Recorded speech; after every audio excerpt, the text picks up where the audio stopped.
ದೈಹಿಕ ಶಿಕ್ಷಕರಾಗಿ ಸೇವೆ ಸಲ್ಲಿಸಿ ವಿರೋಧ ಪಾರ್ಟಿಗೆ ವರ್ಗಾವಣೆ ಮಾಡಿದ ಶಿಕ್ಷಕರು ನಾವು ಸನ್ಮಾನ ಕೂಡ ಹಮ್ಮಿಕೊಂಡಿದ್ದೇವೆ. ಅದರಲ್ಲಿ ಶ್ರೀಯುತ ಕಲೀಂ ಸಾಹೇಬ್ ಅವರು ಕೂಡ ಹಾಗೆಯೇ ಶ್ರೀ ನಾಗರಾಜ್ ಸರ್ ಅವರು ಕೂಡ ವೇದಿಕೆ ಹಾಗೆಯೇ ಶ್ರೀ ಪ್ರಕಾಶ್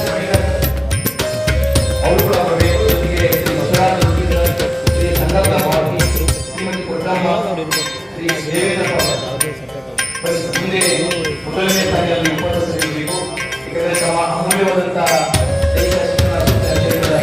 ತಾಲೂಕಿನಲ್ಲಿ ಇದೆ. ಹಾಗಾಗಿ ಅವರು ನಮ್ಮ ಸಂಘದ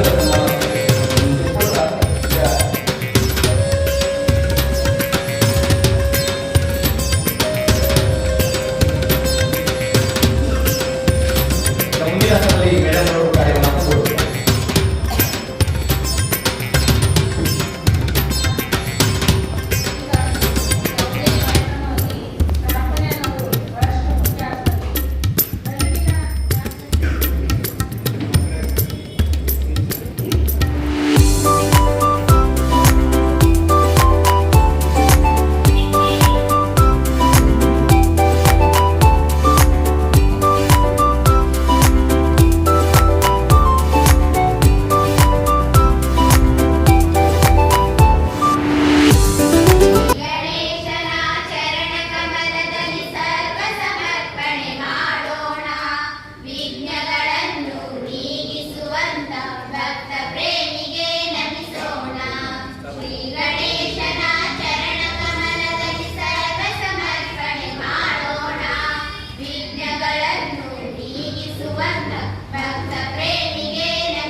ವಿದ್ಯಾರ್ಥಿಗಳಿಗೆ ಅನಂತ ಧನ್ಯವಾದಗಳನ್ನು ಮಾತು ಮೃದುವಾಗಿದ್ದರೆ ಅದುವೇ ಸಂಸ್ಕಾರ.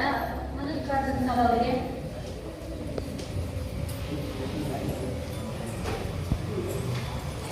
ಇದಕ್ಕೆ ತಾನೇ ಈ ಒಂದು ಕಾರ್ಯಕ್ರಮಕ್ಕೆ ಆಗಮಿಸಿದಂತಹ ನಮ್ಮ ಈ ಒಂದು ಕಾರ್ಯಕ್ರಮಕ್ಕೆ ತಮ್ಮದೇ ಆದಂತಹ ತನುಮನ ಧನದ ಸಹಕಾರವನ್ನು ಕೊಟ್ಟಂತ ನಮ್ಮ ರಾಜ್ಪುರ್ ಪೆಟ್ರೋಲ್ ಬಂಕ್ನ ಚೌಹಾಣ್ ಸರ್ ಅವರು ಕೂಡ ವೇದಿಕೆಗೆ ಬರಬೇಕಂತ ನಾನು ವಿನಂತಿಯನ್ನು ಮಾಡ್ತಾ ಇದ್ದೀನಿ ಸರ್. ಬನ್ನಿ ಸರ್.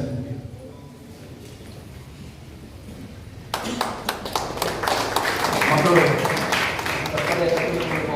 ಅವ್ರನ್ನ ಆತ್ಮೀಯವಾಗಿ ಬರಮಾಡಿಕೊಳ್ಳೋಣ. ಮುಂದಿನ ಹಂತದಲ್ಲಿ ವೇದಿಕೆ ಮೇಲಿರ್ತಕ್ಕಂಥ ಈ ಕಾರ್ಯಕ್ರಮದ ಮುಖ್ಯ ಅತಿಥಿಗಳನ್ನ, ಮಹೋನ್ನಯರನ್ನ, ಸನ್ಮಾನಿತರನ್ನ ನಮ್ಮೆಲ್ಲರನ್ನು ಕೂಡ ಆತ್ಮೀಯವಾಗಿ ಸ್ವಾಗತವನ್ನ ಕೋರಲಿದ್ದಾರೆ. ನಮ್ಮ ಸಂಘದ ಅಧ್ಯಕ್ಷರಾದಂತಹ ಶ್ರೀಯುತ ಕಾಟಪ್ಪ ಸರ್ ಸರ್ವರನ್ನು ಕೂಡ ಆತ್ಮೀಯವಾಗಿ ಸ್ವಾಗತಿಸಬೇಕಂತ ನಾವು ಅವರಲ್ಲಿ ವಿನಂತಿಯನ್ನ ಮಾಡ್ತಾ ಇದ್ದೇವೆ.